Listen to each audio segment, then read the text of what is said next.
Hi, my name is Jessica, and this is my gamification activity. So, what my students will be doing is learning about the human and physical geography of Australia through the lens of a zombie apocalypse.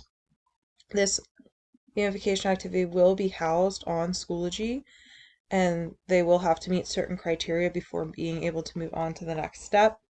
And throughout the process, will receive badges and rewards for their progress through the activity. To start the activity off, students will be given either a letter from the Department of Health for Australia or being shown a breaking news broadcast with one of our principals acting as a news anchor. Students will then, as part of the project, have to figure out where in Australia would be the best place to settle during the zombie apocalypse in order to survive.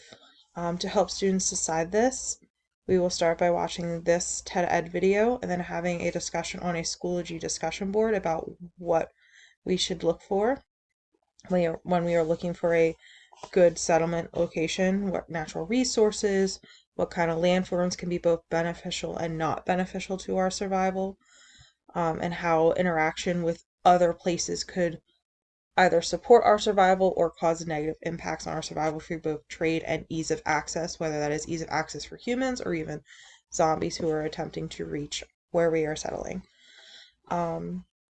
Students will complete 3 separate field journals for their location. Their first part of their field journal will ask them to say where in Australia they're going to settle and then answer some basic kind of name questions, general site and situation and relative and absolute location questions, elevation and landforms that are near it. And then at the end of each journal, for example, for this one, they will have a short rubric that will refer to the questions within that journal part, and they will receive feedback from the Department of Zombie Survival agent, which will actually be the teacher or teachers, depending on if it is a co-taught class or not. These little mini rubrics are where students will earn badges based off how they did. Oh, that page doesn't seem to load. And these will be placed directly on to their field journals as images. That way, if they want to place them elsewhere, whether as part of their Schoology bio or not, they can save them to their Chromebook and place them. For the similar assignment previously, I've had students make them a collage on Google Slides and then make that their background. So having them on the Google Slides for that purpose seems to be the best way to go. To get this feedback on each part of their journal, students will complete a check-in request for their agent. Again, the teacher is the agent, but this is a really easy. Students will fill out this form saying which part they are asking to be checked, and if it is actually a re-review of a previous one that maybe was turned in and they didn't earn quite the grade they wanted, they will fill this in and then the teacher can see, okay, Johnny is ready for me to check part 2. Let me go check it, grade it, give him some feedback, following not only these mini rubrics, but our basic writing unit. Writing rubric, is it written in full sentences? Do you use proper grammar? Is academic vocabulary being used? Instead of saying it is hot there, are students discussing the climate and the weather using the terms that we have used throughout the school year? In order to gain their information, students will be given a series of maps. So this is map set 1 with that are physical, political, and thematic maps to provide them with information. So these maps will be accessible to students on Schoology for them to use. There is a second set as well.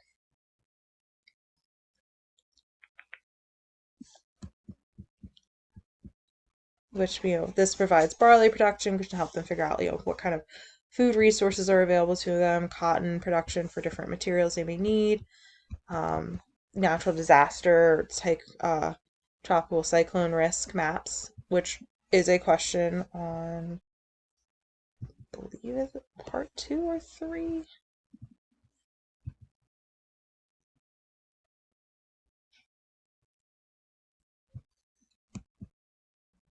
Here we go.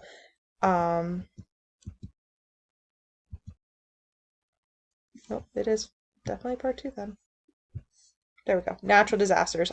So part 2, they will use that map to help them figure out, what kind of natural disasters might they have to deal with, and then tell me how they are going to have to deal with those and their impact on human life in that area. And is it a benefit to have natural disasters because it might create a barrier for the zombies, or is it a negative impact to have them because it's going to impact growing seasons and how humans have to build their houses to adapt for them. Students will also need to utilize Google My Maps, which we have used previously, to place a pin where they would like to settle in Australia, and they will have to change the color of the pin, change the name, and provide a short description of their location and what resources they have available to them. This way, when all the students look at the Australia map on Google My Maps, they can see where the other settlements are located and then can establish trade. This trade agreement will be done through Schoology Messenger, and students will submit screenshots of those messages to the teacher in a assignment Dropbox so that it can be acknowledged that trade has happened, and they can also receive points for doing that. As far as how the game will work, essentially, students will gain points based off those rubrics at the bottom of their journal pages, and they can earn up to 5 points per category. They can earn in between, so if maybe a student's in between 3 and 5 points, they could get a 4 instead of 5 or 3 for renewable energy, and then they will obviously receive the badge. That will be recorded to the leaderboard, which will be updated daily. So, for example, I have Miss Example and Mr. Teacher here. Currently, Miss Example has earned 15 points total, so she is in the lead. But Mr. Teacher could totally overtake her because he's only 1 point behind. Students will have the ability to go back and reattempt twice while the game is in progress to improve their score for each portion, so each part of the field journal. Once that second attempt has been made, they cannot earn more points for the activity. For the game, they can redo it as an attempt to improve their score. This category solely references these categories for the badges. They are not the student's entire grade. Like I said, there are points on the line as far as grading goes for using correct grammar, spelling, proper writing outline that we've used in class, and fully answering the questions themselves. So they get about 2 points per question just for the answer, and then it's about 3 points based off their writing structure throughout the activity. So their grades are not public. Let me go back to the leaderboard. The leaderboard will be updated daily. This daily update will have to be done manually by the teacher. As students maybe overtake others, the columns can be moved around manually. But I'll do it.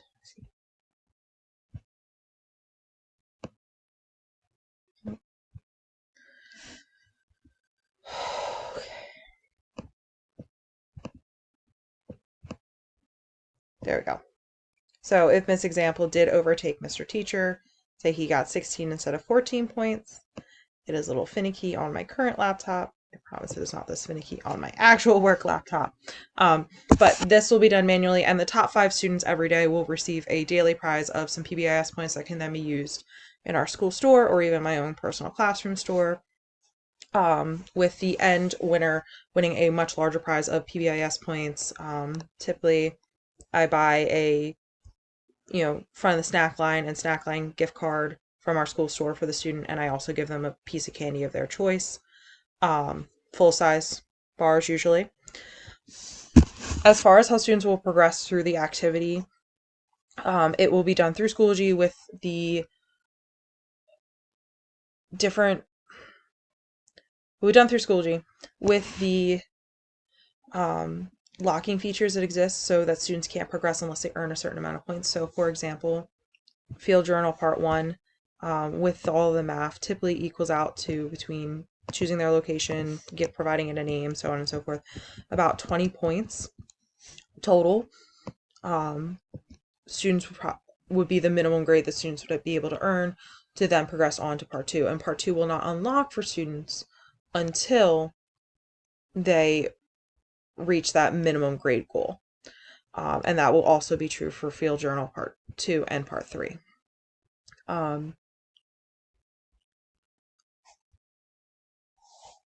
The winner will be determined on the due date. Once everything has been done, we'll check the leaderboard one last time. And then at the end, a class discussion will be had once again after, continuing on with the discussion that was had after watching the video, what they looked for and why they made certain choices on where to settle and where not to settle.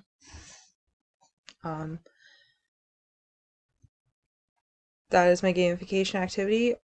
I have not run this specific activity previously. I've done a much smaller scale, kind of escape room style, where students did it more as a review or a summative activity, not so much in this process of them trying to learn about the geography of Australia.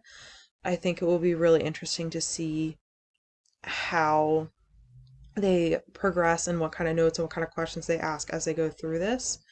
And I really personally like the way that the check-ins are built in. So not only are students getting feedback as they're completing the parts of the assignment, but they then are able to go back and fix maybe their mistakes, but they're also getting active grading as the assignment goes on. So yeah, that is my gamification activity.